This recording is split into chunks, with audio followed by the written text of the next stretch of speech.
Did you know? The first Xbox prototypes were built using parts from Dell laptops. Members of the Xbox team ordered a few Dell laptops, dismantled them, and built the first prototypes of a Windows gaming console. The Xbox was originally going to be named the DirectX box, as it was born of Microsoft's DirectX technology. For decades, Microsoft's business was focused around the Windows PC operating system, and their involvement in game development was limited to the PC. Leading up to the release of Windows 95, three Microsoft employees, Craig Eisler, Eric Engstrom, and Alex St. John, put together DirectX. DirectX allowed 3D games to run on computers without having to create versions for each possible graphics card. However, due to the popularity of MS-DOS at the time, game programmers were skeptical that DirectX would be the future of PC game development. To help get the industry on board, St. John put on several industry parties. One of the most notable was at the 1996 Computer Game Developers Conference. The event was strongly Roman-themed, so strong that there were live lions and people were wearing togas. While it's unclear what that had to do with DirectX, Microsoft unveiled Direct3D and Direct Play with MechWarrior 2 at that event. DirectX became the standard on Windows PCs and allowed their games to keep up with the 3D graphics present on consoles like Sony's PlayStation. Microsoft's then CEO, Bill Gates, approached Sony's CEO, Nobuyuki Ide, about using Microsoft's programming tools for the PlayStation 2, but Ide declined. According to Ide, Gates appeared to take it personally and was visibly upset. The PS2 was unveiled as a console that could do much more than just play video games. Gates saw this as a threat to the PC market and decided Microsoft needed a more direct answer to it.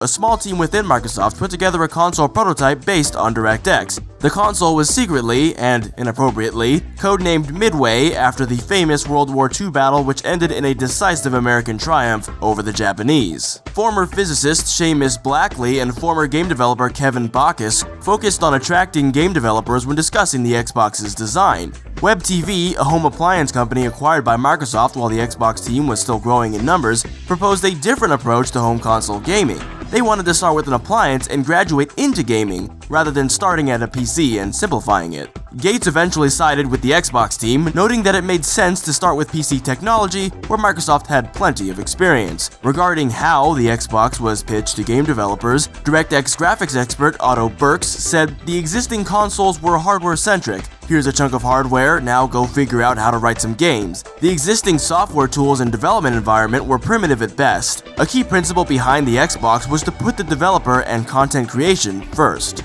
To achieve this, the Xbox operating system needed to be built around playing games as best it possibly could.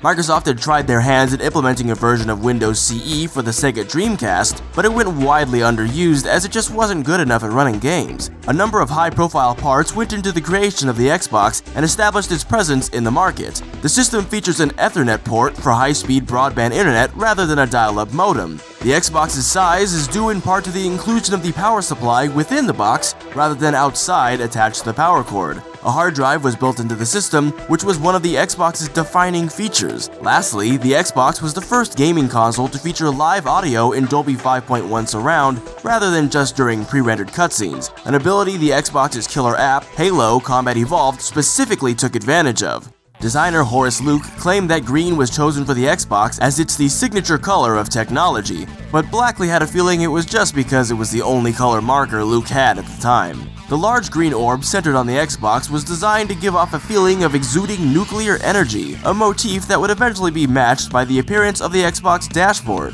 However, the display version of the Xbox was a chrome box in the shape of an X. By the end of its roughly 5-year lifetime, the Xbox had sold over 24 million units. While this pales in comparison to the PlayStation 2's eventual sales of over 155 million, albeit over a much longer period of time, it was enough for Microsoft to make a second console. While Microsoft was able to move units, the console itself was sold at quite the loss. At launch, the Xbox retailed for $299, but the machine cost $425 to make. It's estimated that Microsoft lost $4 billion by the Xbox's 4th year. Japan proved to be the Xbox's worst market by far, having only sold 2 million units there. The Western market had been kind to PC gaming for years, and the Xbox had several PC-related features, but Japan's PC gaming market was nearly non-existent. Ed Fries, then vice president of Microsoft Game Studios, received quite a bit of feedback from Japan regarding the Xbox. Speaking with Eurogamer, Fries explained, "We were told we couldn't call it the Xbox because X is the letter of death. We were told we couldn't make it black because black is the color of death. I was like, Isn't the PlayStation black? Rules that apply to you as an outsider don't necessarily apply to insider products. Freese was told that Japanese players wouldn't be used to the dual-stick shooting controls in Halo, and as a result, the Japanese version of the game was dumbed down in that regard. One of the biggest complaints received was about the size and build of the original Xbox controller, affectionately titled the Duke. In response to this, the Xbox Controller S, which was codenamed Akebono after American-born sumo wrestler Akebono Taro, was developed for release in the Japanese market. It would eventually become the console standard. There were a few wins for Microsoft in Japan, and a few devastating losses. In a meeting with Tecmo, Bacchus was frank, declaring a desire to have Ninja Gaiden closely related to the Xbox, rather than explicitly requesting Dead or Alive. Dead or Alive 3 and Ninja Gaiden would eventually launch exclusively on the Xbox as a result of this meeting. SEGA announced an 11-game deal for the Xbox, including Panzer Dragoon, Sega GT2, and Jet Grind Radio Future, which was an Xbox launch title in Japan.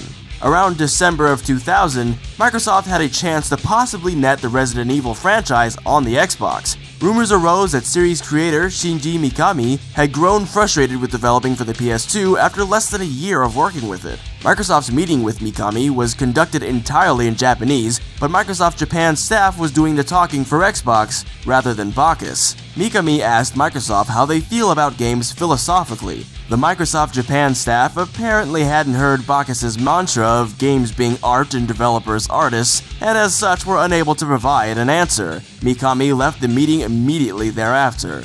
This might be what led Resident Evil 4 to being GameCube exclusive for a while, and why it took so long to come to the Xbox. Microsoft also had a chance to host Square's massively multiplayer online RPG Final Fantasy XI on the Xbox. Square wanted a united world where PC and Xbox players could interact, but the Xbox Live team refused. Perhaps due to their loyalty to Sony, Square was unwilling to put a mainline Final Fantasy title on the Xbox, but they were comfortable with Final Fantasy XI. At E3 2003, Freese set up a major meeting with the sole purpose of discussing Final Fantasy XI with Square, but it didn't go well. I just sat there and watched it fall apart. There was a whole bunch of American attitude at the meeting, and the Japanese did not appreciate it. It was like watching a train wreck. Final Fantasy XI would eventually be released on the Xbox's successor, the Xbox 360.